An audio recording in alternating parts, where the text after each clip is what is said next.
기독교 신앙의 바로 그 심장, 핵심 중의 핵심을 꼽으라면 반연 부활일 겁니다. 오늘은 성경 속에서 사도 바울이 고린도전서 15장을 통해 펼치는 가장 강력하고 또 치밀한 부활 논증을 함께 따라가 보려고 합니다. 어쩌면 우리 모두의 마음속 깊은 곳에 이런 질문이 자리 잡고 있는지도 모르겠습니다. 사랑하는 사람을 떠나보냈을 때, 혹은 정말 최선을 다했는데도 거대한 벽 앞에서 좌절할 때, 이게 다 무슨 소용이지? 어차피 끝인데. 이런 목소리 들어본 적 없으신가요? 그런데요, 이 질문이 사실 오늘날 우리만의 고민은 아니었습니다. 지금으로부터 거의 2000년 전 고린도라는 복잡한 도시에 세워졌던 초대교회 성도들 역시 이 죽음이라는 거대한 벽 앞에서 우리와 똑같이 씨름하고 있었거든요. 이게 바로 바울이 이 긴 편지를 써야만 했던 핵심 이유였습니다. 그러니까 그들은 예수님의 가르침, 십자가의 감동, 이런 건 다 받아들였어요. 그런데 죽은 사람이 다시 살아난다는 이 부활만큼은 이건 좀 부담스러웠던 거죠. 그저 좋은 이야기 정도로만 남겨두고 싶었던 겁니다. 하지만 바울의 입장은 아주 단호합니다. 부활은 신앙이라는 케이크 위에 올리는 예쁜 장식품 같은 게 아니라는 거예요. 오히려 신앙이라는 집 전체를 떠받치고 있는 단 하나의 주춧돌. 이게 있느냐 없느냐에 따라 집 전체가 굳건히 서거나 아니면 그냥 와르르 무너져 내리거나 둘 중 하나라고 본 거죠. 자, 이제부터 바울이 던지는 아주 무섭고도 냉철한 질문을 한번 따라가 보시죠. 바울은 만약 부활이 없다면 이라는 이 가정을 그 논리가 다다를 수 있는 가장 끝, 막다른 골목까지 한번 쭉 밀어붙입니다. 이게 바로 바울 논증의 출발점, 성경 고린도전서 15장 13절의 말씀입니다. 논리는 아주 간단해요.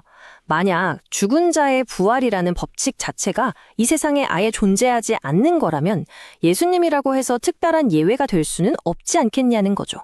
이 첫 번째 도미노가 넘어지면 그 뒤는 그냥 와르르 무너지는 겁니다. 보세요. 우리가 전하는 이 모든 메시지는 그냥 텅 빈 메아리가 되어버리고요. 여러분의 믿음은 신기로가 되는 겁니다. 우리는 하나님에 대해 새빨간 거짓말을 한 사기꾼이 되는 거고 죄의 문제는 하나도 해결되지 않은 채 그대로 남습니다. 그리고 가장 가슴 아픈 건 믿음 안에서 잠들었던 사랑하는 이들은 그냥 그걸로 영원히 사라져버린 게 되는 거죠. 바울을 보여주는 이 길의 끝은 정말 완전한 절망뿐입니다. 우리의 믿음은 속이 텅 비어버리고 먼저 세상을 떠난 사랑하는 이들을 다시 만날 거라는 소망마저 재가 되어 사라지는 그야말로 아무것도 남지 않는 막다른 골목인 셈이죠. 그리고 이것이 바로 만약 부활이 없다면 이라는 가정의 최종 결론입니다. 부활 없는 믿음은 우리를 이 세상에서 가장 어리석고 가장 불쌍한 사람들로 만들어버린다는 바울의 절규인 셈이죠. 생각해보세요. 영원도 얻지 못하고 세상의 즐거움도 포기한 채 종교 생활만 하다가 허무하게 끝나버리는 거니까요. 자, 바울은 이렇게 모든 것이 와르르 무너져 내린 폐허 한가운데 우리를 딱 세워둡니다. 잠시 숨막히는 침묵이 흐르죠. 그리고 바로 그 절망의 잿더미 위에서 이 모든 판을 단번에 뒤집어버리는 단 하나의 문잔을 선포합니다. 그러나 이제 이 두 단어가 이야기의 흐름을 절망에서 희망으로 180도 완전히 뒤바꿔 놓는 어쩌면 역사상 가장 극적인 전환점이라고 할 수 있습니다. 이것이 바로 복음의 심장입니다. 만약이라는 그 끔찍한 가정이 만들어냈던 모든 절망을 그러나 이제라는 이 역사적인 사실로 단번에 박살내버리는 선언이죠. 이건 그냥 좋은 비유나 희망사항이 아니라 실제로 일어난 사건이라는 아주 확고한 선포입니다. 그리스도의 부활은 이 세 가지를 확실하게 증명합니다. 첫째, 십자가는 헛된 실패가 아니었다는 것. 둘째, 그 십자가를 통해 약속된 죄의 용서는 진짜라는 것. 그리고 마지막으로 죽음이 더 이상 우리의 최종 보스가 아니라는 것. 죽음이 끝이 아니라는 선언인 거죠. 여기서 첫 열매라는 표현이 정말 기가 막힙니다.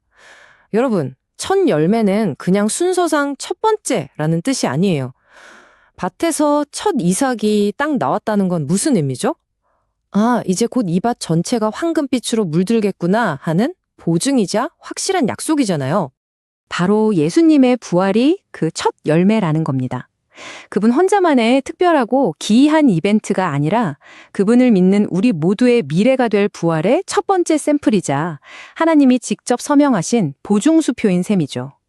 그러니까 예수님의 빈 무덤은 바로 당신의 미래에 대한 약속입니다. 이 표가 두 세계를 아주 극명하게 보여주죠.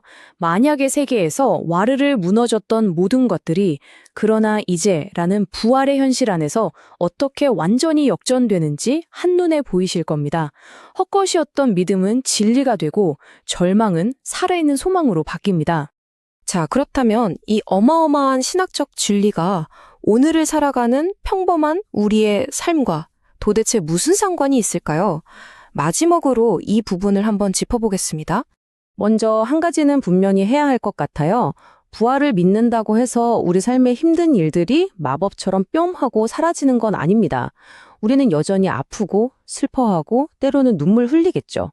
부활 신앙의 진짜 힘은 바로 여기에 있습니다. 고통을 없애주는 마법 지팡이가 아니에요. 대신 내 눈앞에 이 고통보다 더 큰 사실이 있다는 걸, 내 답답한 상황보다 더 결정적인 현실이 존재한다는 걸 우리 손에 쥐어주는 거죠. 그래서 우리는 매일 두 가지 목소리 사이에서 살아갑니다. 절망적인 상황은 끊임없이 우리 귀에 대고 속삭이죠. 이제 끝이야, 포기해 라고 판결을 내립니다. 하지만 부활신앙은 그 판결을 향해 정면으로 맞서서 고백하는 겁니다.